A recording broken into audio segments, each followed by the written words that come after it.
제7장. 내가 이스라엘을 치료하려 할 때에 에브라임의 죄와 사마리아의 악이 드러나도다. 그들은 거짓을 행하며 안으로 들어가 도둑질하고 밖으로 떼지어 노략질하며 내가 모든 악을 기억하였음을 그들이 마음에 생각하지 아니하거니와 이제 그들의 행위가 그들을 애워싸고 내 얼굴 앞에 있도다. 그들이 그 악으로 왕을 그 거짓말로 지도자들을 기쁘게 하도다. 그들은 다 간음하는 자라 과자 만드는 자에 의해 달궈진 화덕과 같도다. 그가 반죽을 뭉침으로 바르되기까지만 불일으키기를 그칠 뿐이니라. 우리 왕의 날에 지도자들은 술의 뜨거움으로 병이 나며 왕은 오만한 자들과 더불어 악수하는도다. 그들이 가까이 올 때에 그들의 마음은 간교하여 화덕 같으니 그들의 분노는 밤새도록 차고 아침에 피우는 불꽃 같도다. 그들이 다 화덕같이 뜨거워져서 그 재판장들을 삼키며 그들의 왕들을 다 엎드러지게 하며 그들 중에는 내게 부르짖는 자가 하나도 없도다. 에브라임이 여러 민족 가운데 혼합되니 그는 곧 뒤집지 않은 전병이로다. 이방인들이 그의 힘을 삼켰으나 알지 못하고 백발이 무성할지라도 알지 못하는도다. 이스라엘의 교만은 그 얼굴에 드러났나니 그들이 이 모든 일을 당하여도 그들의 하나님 여호와께로 돌아오지 아니하며 구하지 아니하도다. 에브라임은 어리석은 비둘기같이 지혜가 없어서 애굽을 향하여 부르짖으며 아수르로 가는도다. 그들이 갈 때에 내가 나의 그물을 그 위에 쳐서 공중의 새처럼 떨어뜨리고 전에 그 회중에 들려준 대로 그들을 징계하리라. 화 있을 진저 그들이 나를 떠나 그릇 같음이니라. 패망할 진저 그들이 내게 범죄하였음이니라.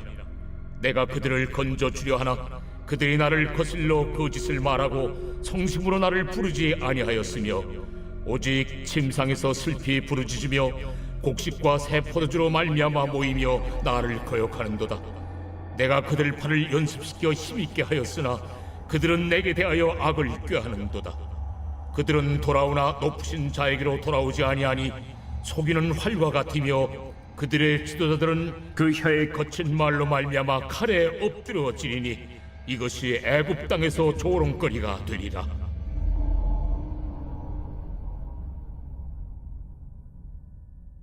오늘의 말씀 호세아 7장의 말씀입니다. 시편 1편을 보면 하나님의 관심은 복이 아니라 복 있는 사람이라는 사실을 깨닫게 됩니다. 복 있는 사람은 악인들의 꾀를 따르지 아니하며 죄인들의 길에 서지 아니하며 오만한 자들의 자리에 앉지 아니하고 오직 여호와의 율법을 즐거워하여 그의 율법을 주야로 묵상하는도다. 하나님은 복 있는 사람에게 유독 관심이 있으십니다.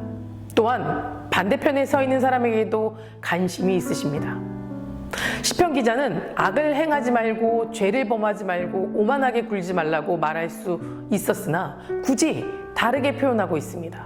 즉 악인들, 죄인들, 오만한 사람이라고 표현하시면서 하나님은 복 있는 사람뿐만 아니라 악한 사람에 대해서도 주목하고 계신다고 말씀하십니다. 이 부분에서 한 가지 더 주목해야 할 것은 시편 1편에 쓰인 점층법입니다. 이것은 하나에서 끝나는 것이 아니라 곧바로 다른 다음 단계로 이어진다는 겁니다. 악인들의 꾀로 시작하지만 곧이어 다음 단계인 죄인들의 길로 넘어가고 있습니다. 즉 악인들의 꾀를 묵상하는 사람들은 그 나쁜 영향이 우리의 생각에서 그치지 않는다는 것입니다. 우리의 길에도 큰 영향을 줍니다. 서서히 주변의 악한 사람들과 함께 그 길을 약간은 죄책감의 마음으로 그들과 함께 서게 되는데 결국 다음 단계인 오만의 자리에 앉게 된다는 겁니다. 그곳에 그냥 눌러 앉기로 작정하게 됩니다. 우리 인생도 이런 타락한 영혼의 길로 나아갈 수 있게 되고 또 벌어질 수 있는 일입니다. 그 길을 따르다가 서고 나중에는 아예 앉아버리게 된다는 겁니다. 이것을 계획적으로 그렇게 하는 사람들은 아무도 없을 겁니다. 우리의 생각, 감정을 주님 앞에 그리고 내 영혼 앞에 복종시키지 않으면 우리는 충분히 그럴 수 있다라는 말씀입니다. 오늘 호세아 7장의 말씀을 묵상해 보면 시편 1편에서 언급하고 있는 악인, 죄인, 오만한 자들이 가고 있는 길이 보입니다. 6장에서 분명 하나님께서는 그들에게 여호와께로 돌아가는 길로 나아가라라고 말씀하셨음에도 불구하고 그들은 여전히 멸망으로 가는 지름길을 선택하고 있다는 것을 보게 됩니다. 이 시간 우리 두 가지 경로만 함께 보도록 하겠습니다. 첫 번째는 교만의 길입니다. 10절의 말씀에 이스라엘의 교만은 그 얼굴에 드러난다니 그들이 이 모든 일을 당하고도 그들이 하나님 여호와께로 돌아가지 아니하며 구하지 아니하였도다. 성경의 인물 중 대다수의 사람들은 믿음의 여정 가운데 대부분 이 교만 때문에 넘어졌다고 해도 과언이 아닐 겁니다. 아담과 하와도 또 가인과 다윗도 솔로몬도 히스기야도 우리에게도 이 길은 언제나 열려있다라는 사실을 우리는 기억해야만 합니다. 우리의 중심이 틀어지는 순간 우리도 넘어질 수 있습니다. 그동안 하나님의 은혜로 이곳까지 안전하게 왔으며 지금도 하나님의 전적인 은혜로 현재 믿음의 길을 가고 있는 것을 아는데 어느 순간 인간은 착각에 빠지게 됩니다. 이곳까지 오게 된 것이 하나님의 은혜가 아니라 자기의 힘인 것처럼 느껴지는 겁니다. 그때부터 하나님의 말씀 앞에 순종하기보다는 내 생각, 내 주장만을 앞세워서 판단하고 또 정지하게 되어 결국 믿음의 길에서 이탈하게 되고 마는 겁니다. 둘째는 어리석음의 길입니다. 11절 말씀을 함께 보겠습니다. 에브라임은 어리석은 비둘기같이 지혜가 없어서 애굽을 향하여 부르짖으며 아수르로 가는도다. 이 어리석음의 길은 애굽과 아수르와 같은 나라가 내게 도움을 줄 수 있을 거라는 마음입니다. 하지만 하나님은 이런 행동에 대해 마치 어리석은 비둘기가 허상과 기만에 노출되어 있어서 포수에 대해서 쉽게 끌려간다라는 표현을 통해 그 생각이 얼마나 어리석은 생각이고 어리석은 비둘기의 생각에 불과하다는 것을 말씀하고 계신다는 겁니다. 우리 인생 가운데 사소한 것 같지만 이런 무지한 생각, 어리석은 행동이 한 인생에 어떠한 결과를 맞이하게 하는지 적나라하게 보여주고 있는 겁니다. 여러분, 하나님 외에 그 어떤 것도 우리에게 도움을 줄 수 없습니다. 만약 이 진리에 금이 가기 시작하는 순간 우리는 우상숭배라는 큰 죄의 올무에 완전히 빠질 수 있다는 것을 기억해야 합니다. 왜냐하면 우리에게 믿음이 없고 혹은 믿음이 작아서 우상숭배라는 죄에 빠지는 것이 아니라 그 우상이 내게 조금의 유익과 만족을 줄 수 있겠다라는 가벼운 생각과 또 그 작은 마음으로 시작되어 결국 이 마음은 결과적으로 자신의 영혼까지도 마귀한테 내어줄 수 있는 분명한 통로가 되기 때문입니다. 그래서 우리에게는 의도적인 삶이 필요합니다. 시시때때로 우리를 유혹하고 또 우리를 설득하는 우상을 제거하며 그것들이 내 삶에 전혀 도움이 되지 않고 유익을 줄 수 없다라는 확실한 정체성에 사로잡혀 있어야 합니다.